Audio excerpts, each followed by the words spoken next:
US President Donald Trump has just redrawn the battlefield lines, not in Ukraine but across Europe, NATO and Russia's economy. A new weapons pipeline, a 50-day deadline, and the most aggressive threat of economic retaliation yet. This isn't just foreign policy, it's Trump's high-stakes gamble to force peace or risk a wider war.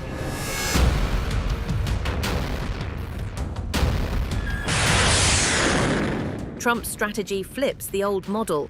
Instead of sending US weapons directly to Ukraine, he's selling them to European allies, who will then transfer them to Kiev.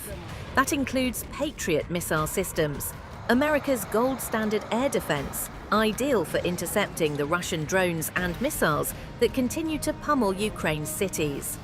Germany, Finland, Canada, the UK, and more have signed on.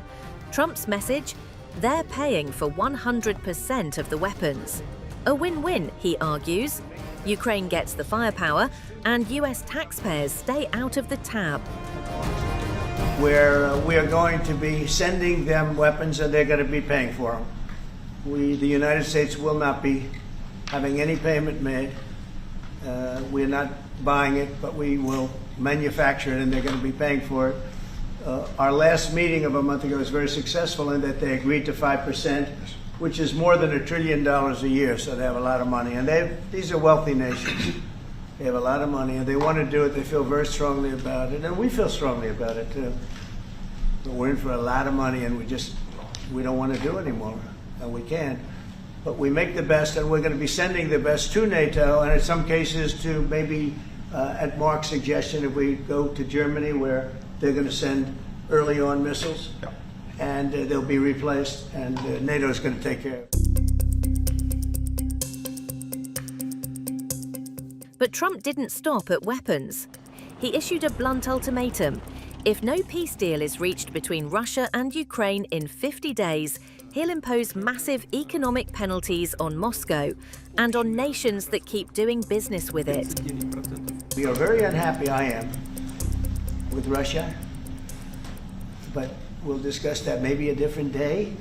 But we're very, very unhappy with them, and we're going to be doing very severe tariffs if we don't have a deal in 50 days. Tariffs at about 100%. You'd call them secondary tariffs. You know what that means. I use trade for a lot of things, but it's great for settling wars. It's a horrible war, and it should be stopped. And so if it's not done, if we don't have an agreement in 50 days, that's what we're doing, secondary tariffs. And they're biting. And I hope we don't get to the point where we do, but I've been hearing so much talk. It's all talk. It's all talk, and then missiles go into Kiev. Those penalties would squeeze Russia's energy trade, hitting its economy at the core and potentially targeting its partners in Asia and the Middle East.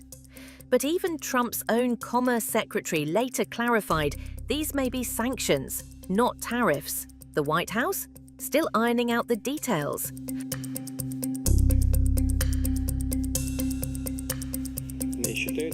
Russia hasn't blinked. In fact, Moscow's markets barely wobbled. Its stock index rose 3%. The ruble held steady. Analysts say the Kremlin may be betting Trump's threat is more politics than policy, at least for now.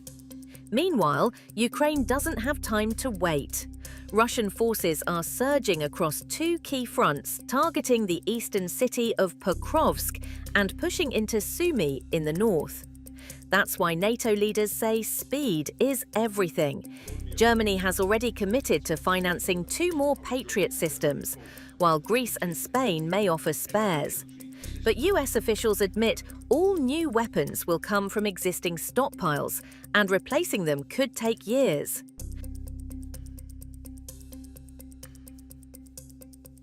Trump once touted his relationship with Vladimir Putin. Now that tone has shifted dramatically. Because Putin really surprised a lot of people. He talks nice and then he bombs everybody in the evening. So there's a little bit of a problem there, and I don't like it. Trump recently called Putin absolutely crazy after multiple strikes on Ukrainian cities. But critics say it took too long for Trump to recalibrate, and that Putin's offensive may accelerate during the 50-day window. I'm not happy with what Putin's doing. He's killing a lot of people, and I don't know what the hell happened to Putin. I've known him a long time, always gotten along with him, but he's sending rockets into cities and killing people, and I don't like it at all.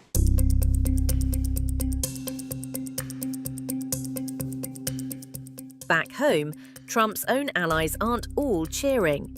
Representative Marjorie Taylor Greene blasted the new weapons push and Russia tariffs, accusing Trump of funding foreign wars while Americans struggle. It's a rare moment of public friction in the MAGA camp, and it signals rising tension between Trump's foreign policy moves and the populist base he'll need in November.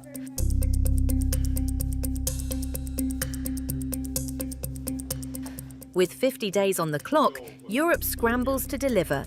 Ukraine scrambles to survive. And Russia watches, ready to test just how serious Trump really is. This isn't just about Ukraine anymore. It's about the balance of power from Washington to Kyiv to Moscow, and who blinks first.